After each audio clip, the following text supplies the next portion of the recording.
ओम सजात्म स्वरूप परम गुरु शुद्ध चैतन्य स्वामी ने नमः। श्री प्रवचन सार जी के ग्रंथ में, शास्त्र में हमने पहले ज्ञान तत्व को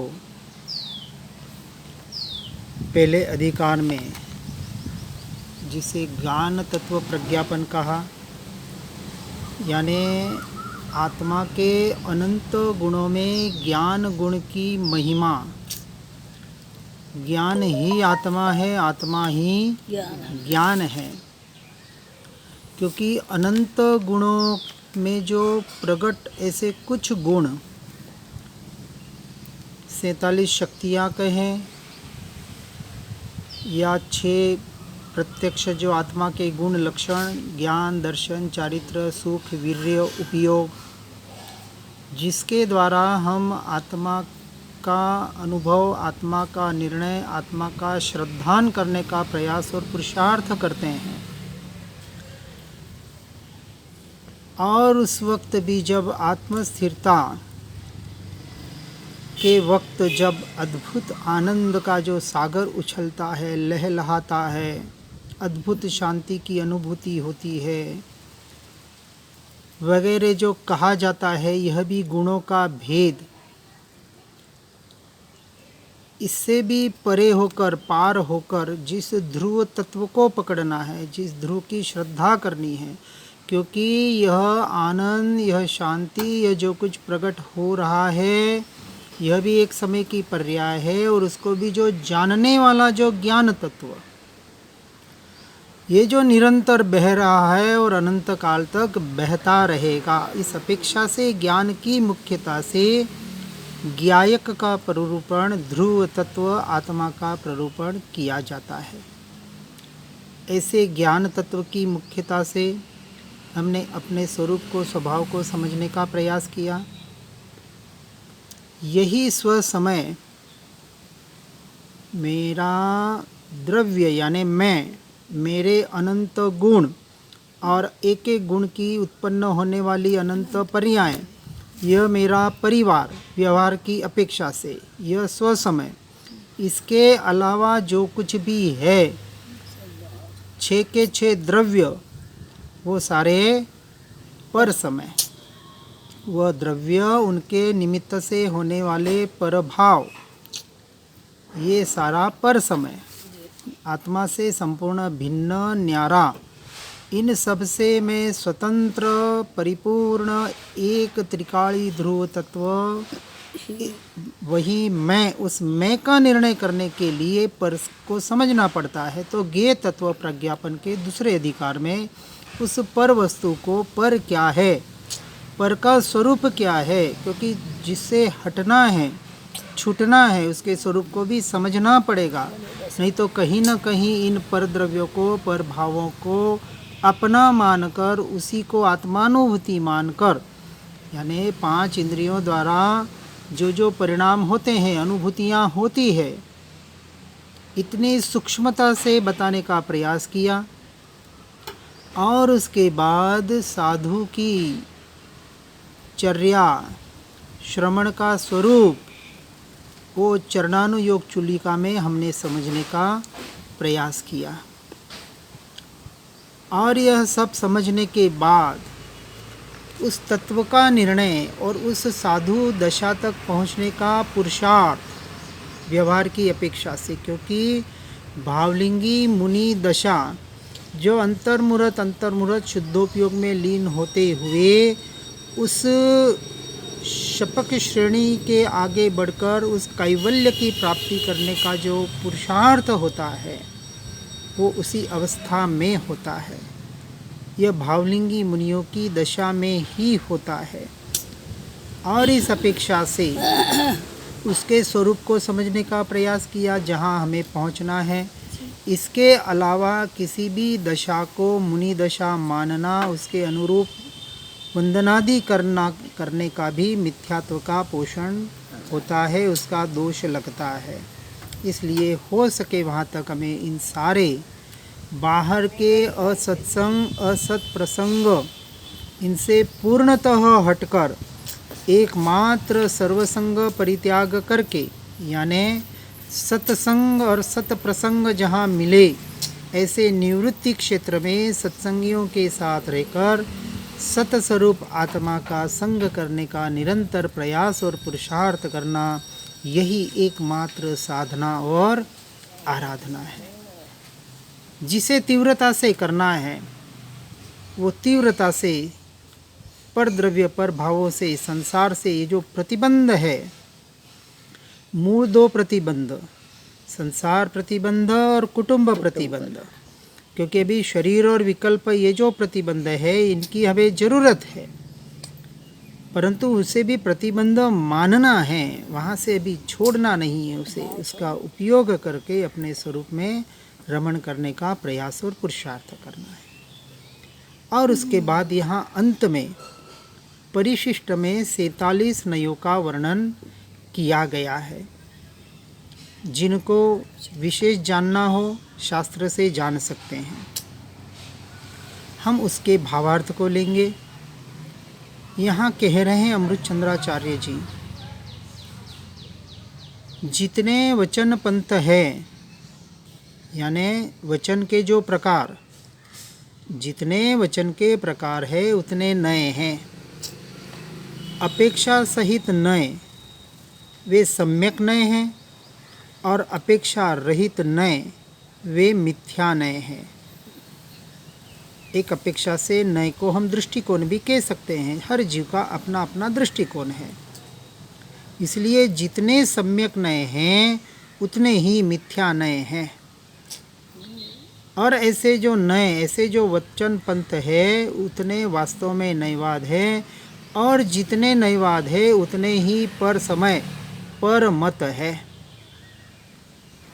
पर समयों में यानी मिथ्यामतियों का वचन सर्वतः अपेक्षा बिना का कहा जाने के कारण वास्तव में मिथ्या है, और वितराग प्ररूपित वचन कथनचित अर्थात अपेक्षा सहित कहा जाता है, इसलिए वास्तव में सम्यक है। कथनचित यानी मेरा ही सत्य है वह नहीं, जो सत्य है वह मेरा है। किसी अपेक्षा से सत्य है, किसी अपेक्षा से असत्य है।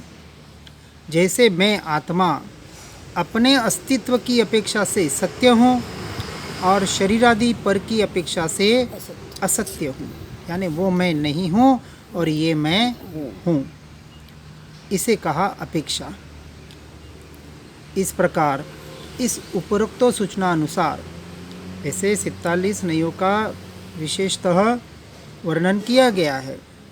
एक एक धर्म में एक एक नए व्यापे, इस प्रकार अनंत धर्मों में व्यापक अनंत नयों से निरूपण किया जाए तो समुद्र के भीतर मिलने वाले श्वेत नील यानी गंगा यमुना के जल समूह की भांति, जैसे गंगा का पानी सफ़ेद है, शुद्ध है, और यमुना का पानी नीला होता है, ऐसा कहा जाता है। और वह जब मिल जाता है समुद्र में तो एक सा हो जाता है, वो जल समूह कहलाता है। इस तरह अनंत धर्मों को परस्पर अतद्भाव मात्र से पृथक करने में अशक्य होने से आत्मद्रव्य अमेचक स्वभाव वाला यानी अभेद विविधता से रहित एक, अब समुद्र में 100 नदियाँ आके मिली, अब जब समुद्र का पानी लेंगे तो उसमें आप बता पाएंगे कि कौन से नदी का पानी कहाँ है? नहीं बताएगा, तो कोई बता नहीं पाएगा। इसी तरह अनंत धर्मात्मक होते हुए भी एक धर्म में व्याप्त होने वाला यानी ऐसा अभेद विविधता से रहित एक धर्मी होने से यथोक्त एकांतात्मक एक धर्म स्वरूप ही है।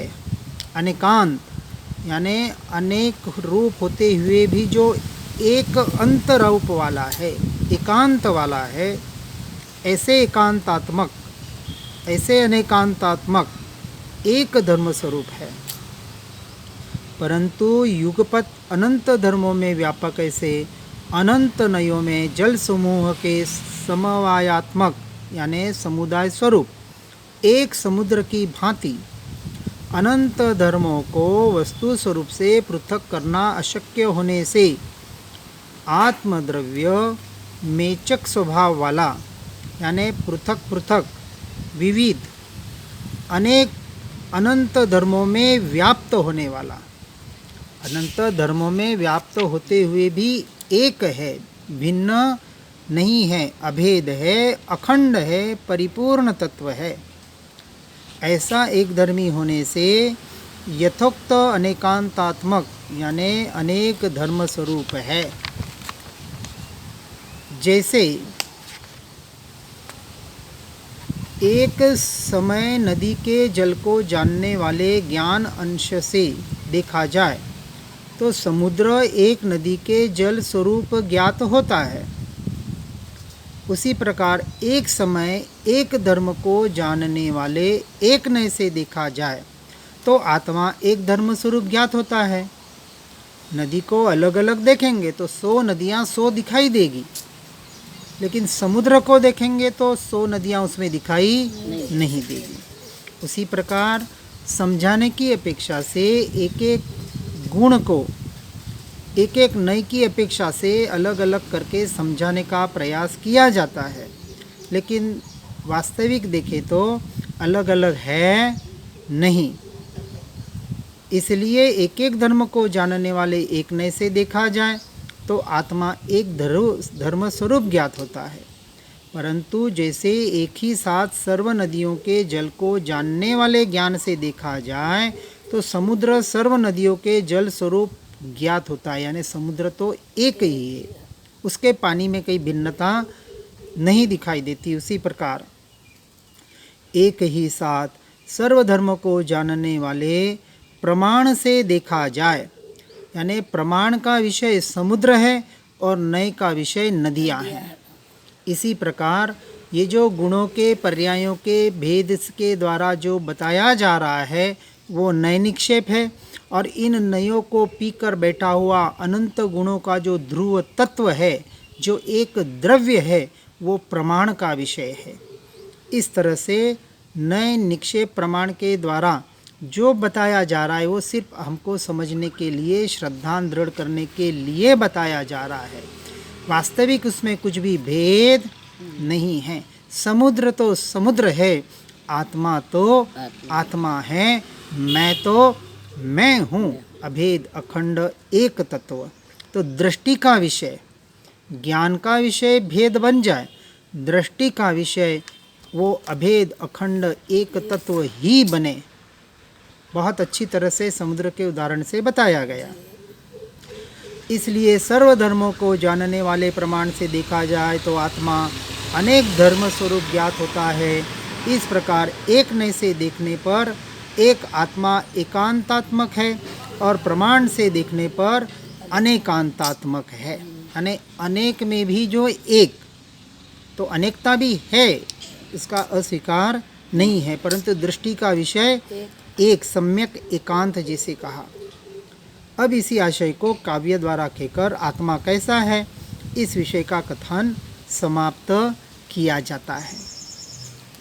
अब यहाँ अमृतचंद्राचार्य कह रहे हैं, इस प्रकार स्यात्कार श्री यानी स्यात्कार रूपी लक्ष्मी, कौन सी लक्ष्मी? मोक्ष रूपी लक्ष्मी के निवास के वशीभूत वर्तते नए समूह से, यानी जीव देखें तो भी और प्रमाण से देखें तो भी स्पष्ट अनंत धर्मों वाले निज आत्मद्रव्य को भीतर में शुद्ध चैतन्य मात्र देखते ही है।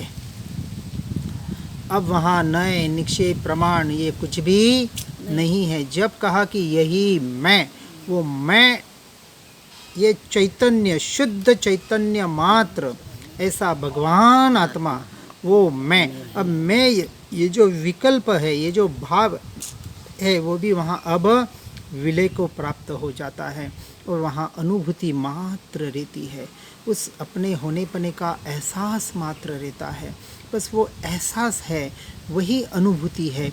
और किसी भी प्रकार की अनुभूति, ये श्रद्धान टंकोत्कीर्ण की, यही मैं, वो जो अनाकुलता आई, उसके द्वारा जो अद्भुत शांति आई, अद्भुत आनंद। अब ये आनंद शांति वो वाली नहीं है जो हमें संसार से मिलती है। अंदर से जैसे संसार में बहुत थका चारा हो और उसको कहे भी आधा घंटा स्थिर होके एक जगह बैठ जा, ध्यान कर ले, ये बाहर का ध्यान। वो आधा घंटा बैठेगा, थका हुआ, तो आधे घंटे में तो शांति महसूस करेगा ही करेगा। अब उसको लगता है देखो कितनी अद्भुत शांति मिल रही है। इस शांति का और बाहर के जो सुख सुविधाएं मिल रही है इंद्रियों के द्वारा, जिसको सुख आनंद कह रहे हैं, उस आनंद का, उसकी क्वालिटी का, इस अंतर की शांति और आनंद में एक अंश मात्र भी लेना देना नहीं है। वो आनंद, ये सारे उपमाएं दी जाती है और लोग इन उपमाओं में इतने अटक जाए। ज्योति स्वरूप, यहाँ कुछ ज्योति देखने का प्रयास कर रहे हैं। अरे ज्योति नहीं है आत्मा, आत्मा ज्योति स्वरूप का। तो स्वरूप इस अपेक्षा से कि ज्योति जो है, बल्ब नहीं कहा, बल्ब भी प्रकाश देता है, ज्योति भी देती है, लेकिन ज्योति जीवंत है, अभी जीवंत है, स्वयं प्रकाशित है और औरों को प्रकाशित कर रही है। ये उसके गुणों को समझना है। दीपक के साथ है फिर भी दीपक से भिन्न है। दीपकीय शरीर उसके साथ रहते हुए भी भिन्न है। उसके जब दीपक तेल के संपर्क में आया है यह ज्योति, तो उससे कालिमा भी निकल रही है। तो कालिमा, ये मोह राग द्वेष की कालिमा भी अभी साथ में है। और जब हवा का झोंका आता है तो ज्योति लहलहाती है। इसी तरह जब ये जीव परद्रव्य पर भावों में मिथ्यात्व अज्ञानता की वजह से एकत्व करता है, तो यह भी अपने आप को सुखी दुखी रूप महसूस कर रहा है, वास्तविक है नहीं। अब यदि उस ज्योति को उस हवा से बचा दिया जाए, कुछ उसके चारों तरफ कांच का कोई बर्तन रख दिया जाए, तो अब ज्योति घूमेगी नहीं, बिल्कुल नहीं, क्योंकि ज्योति का स्वरूप स्थिर है, ऊर्ध्वगामी है। देखिए ज्योति कितनी भी भरी उसको उल्टी भी कर दे उस वात को, तो भी उसकी आग तो, क्योंकि अग्नि का स्वरूप ऊपर की तरफ बहना है। इसी तरह आत्मा का मेरा स्वभाव ऊपर की ऊर्ध्वगामी है। इसलिए जब मृत्यु होती है तो आत्मा एक बार सीधा एक समय में ऊपर ही जाता है, और सिद्ध गति में तो ऊपर जाता ही है। इस अपेक्षा से ज्योति से आत्मा का मतलब उदाहरण के आधार पर उसकी तुलनात्मक ये जो कुछ लक्षण बताए, इस अपेक्षा से आत्मा को ज्योति स्वरूप कहा। हम लक्षण तो समझते नहीं है और ज्योति को देखने बैठ जाते हैं, या हृदय में देखे या कहीं भी देखे।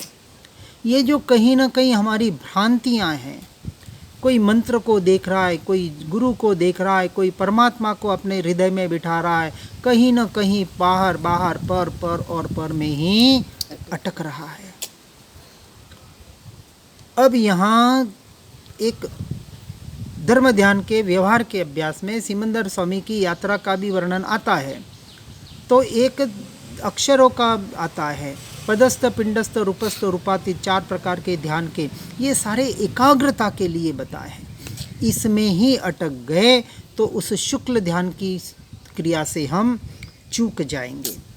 इसलिए इस बात को हमें गहराई से समझना है। इन बाहर अच्छी स्थिति हो सकती है, लेकिन आत्म स्थिति नहीं हो सकती। अच्छी स्थिति यानी बाहर के परिणामों को जैसे शुभ क्रिया में धर्म माना था, वैसे इस शुभ अनुभूतियाँ में यदि धर्म या आत्मानुभूति मान लेंगे, उसी को आत्मा मान लेंगे, तो जीव वहीं अटक जाएगा। क्योंकि निर्णय हो गया, मैंने आत्मा का अनुभव कर लिया, अब आगे कुछ है ही नहीं, अब वो अटक गया। इसलिए आत्मा के स्वरूप को, स्वभाव को समझकर ही साधना करना है, नहीं तो अटक कर भटकने के चांसेस 99% है। इस मार्ग में आने वाले की बात बता रहे हैं, अन्य की तो बात ही दूर। जो 1% इस मार्ग में हैं, 1%, उन 1% में 99% यहाँ ऐसे में अटक जाते, कहीं ना कहीं बाहर और बाहर, अपने शुद्ध द्रव्य का लक्ष्य नहीं कर पाते। हर जीव इस बात को सुनकर समझकर, वास्तविकता को, यथार्थ धर्म को समझकर उसके अनुरूप उग्र पुरुषार्थ करने का प्रयास और पुरुषार्थ करें। इसी भावना के साथ ओम नमः सिद्धम। पहली शक्ति जिन वाणी के ज्ञान से हो सम्यक श्रद्धान, हो चारित्र महान, पाऊं पद निर्वाण। आत्म ही है देव निरंजन, आत्म ही है सुखदाई। आत्म है धर्म, आत्म ही तीर्थ, आत्म ही सुखदाई। आत्म मन नहीं है रत्नत्रय, पूरित अवगाहन सुखदाई। ऐसे देव शास्त्र से दूर को, धर्म तीर्थ को सतत प्रणाम, धर्म तीर्थ को सतत प्रणाम।